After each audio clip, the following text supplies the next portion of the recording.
A Sonos speaker blinking green but not connecting indicates that it cannot establish a stable connection with the associated app or Bluetooth device. This issue can be caused by a minor firmware bug in the speaker, the app not recognizing the speaker, or a poor Wi-Fi network. To resolve this, resetting the speaker and setting it up fresh is a viable solution.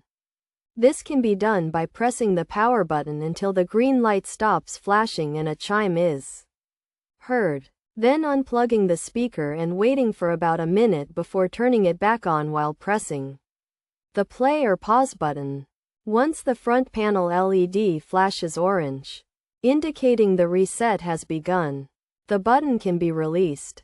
When the LED starts flashing green, the setup and configuration process can begin anew, potentially clearing any firmware bugs that were interrupting the connection. Additionally, checking the Wi-Fi connection by setting up the Sonos speaker on a different network can help determine if the issue lies with the current network.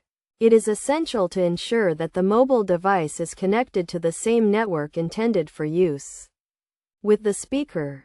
By following these steps, the connection issue can potentially be resolved, allowing for a stable and functioning connection.